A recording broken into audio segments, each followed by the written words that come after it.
kay General Torre. Banas na banas po yung mga DDS diyan kay General Torre, mga kababayan. Inis na inis po sila. Bakit? Sabi nga ni Robin Padilla, di ba? Boss, nakadalawang ano ka na, dalawang star ka na. Isa, si Duterte. Pangalawa, si Buloyski. Una, si Buloyski. Pangalawang star, si dating Pangulong Duterte. Pangatlong star, si Roque. Naku O pangatlong star, si Inday Sara Duterte. O pangatlong star, si Bungo. Ay, baka hindi si Bungo. No? Baka hindi si Bungo. Baka hindi din si Bato de la Rosa, mga kababayan. Bakit? Kasi baka yung Siyempre ho, mga kababayan, pag ang pinag-uusapan ho, di ba, Bimbo Marcado, pag ang pinag-uusapan ay kalayaan ng isang individual, naku po, kaya pong ipagpalit lahat niyan. Makasama lang habang buhay yung kanilang mga mahal sa buhay. Di po ba? Makasama lang po yung kanilang mga mahal sa buhay habang buhay. Mga bossing, ipagpapalit po nila, no? Lahat para sa kalayaan nila. Kaya ho ako, napapaisip ako, baka sabihin ni Bungo, ni Bato. Kaya si Bungo, napapaano na no? Babase po ako sa ebidensya. Mamaya pag-uusapan natin yan. Napapaganon na Kasi pag binase sa ebidensya po yung impeachment ni Inday Sara Duterte, maniwala po kayo. Laglag ang tuka niyang mga yan. No, Imelda Tolentino. Laglag ho ang tuka niyang mga yan. Kasi ang gusto ng mga DDS, mga kababayan, kailangan, ang basehan lang po, kaibigan. Ganyan, di ba? Yan yung pinagmamalaki ng mga DDS. Yan yung mga pinagmamalaki ng mga DDS, no?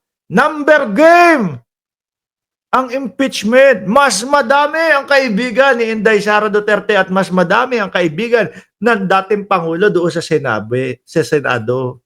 Number game, no? Kumbaga, mga bossing, pag sa kanila ho, di bali na hindi di bali na hindi pag-usapan yang tungkol sa pondo ng bayan, wag lang ma-impeach ang aming Vice President. Ganun ho sila. No? Number game, yun yung pinagmamalaki po nila, mga kababayan. Pero kapag itong dalawa na to, aayusin namin ang aming boto. Babase kami sa ebidensya. Wag nyo lang kaming ibigay sa ICC. Di ba? Tapos hindi na ibigay sa ICC si Bungo.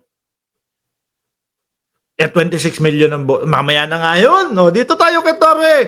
30 wanted persons. 30 po Galit na galit. Ito po yung kinaiinisan ng mga DDS. 30 wanted na katao arestado sa loob ng 24 oras. General Torre. Hindi ho nila paniniwalaan yan. Maniwala kayo, mga kababayan. Ang sasabihin na naman po ng mga DDS niya, propaganda lang iyan. Paano namin hindi papaniwalaan? Ganun nga lang na nahuli ang dating Pangulong Duterte. Real quick. Naalala niyo yun? Di ba? Ganun lang. Umabot ng 24 oras. Umabot ng 12 oras yung pagsakay do sa eroplano. Pero yung ganung kataas na tao, paglapag, nandun agad. Huli agad. Tumagal lang. Kaya hindi ako naniniwala yung pakidnap-kidnap. Kinidnap po ang dating Pangulong Duterte. Lolo nap siguro ang tawag doon. Matanda na yan. Di ba? Lolo nap, Sinasabi pa nila, yung pag-aresto sa dating Pangulong Duterte ay ang pinaka matagal. Nakita naman po natin, pinakamahaba po talaga na arestuhan, di ba? Pagbasa ng Miranda rights, umabot pa ng 10 oras. Tapos sabi ni Senator Amy Marcos, Bakit niyo minamadali ang pag-aresto kay dating Pangulong Duterte? Nakalimutan yata ni Amy na 2017 pa. Oh, yung kaso, ikinaso, di ba? Basahin ko ha, 30 wanted persons arestado sa loob ng 24 oras, General Torre. Inanunsyo ng PNP, CIDG na naaresto ang 30 wanted persons na sangkot di umano sa illegal na droga. Oh, sasabihin ng mga didis, propaganda lang iya. Ang gusto ko kasi nila, mga kababayan ng mga DDS, hanggat wala kaming nakikita na merong nakatali sa leeg, na ako po ay nagdodroga, ako po ay tulak, o yung patay doon sa kalsada, ang DDS po hindi masaya. Gusto po nila, mga bossing, patay kung patay. Suspect pa lang, patay na agad ang gusto nila, mga kababayan. Yung mga ganito po, ayaw nila nito.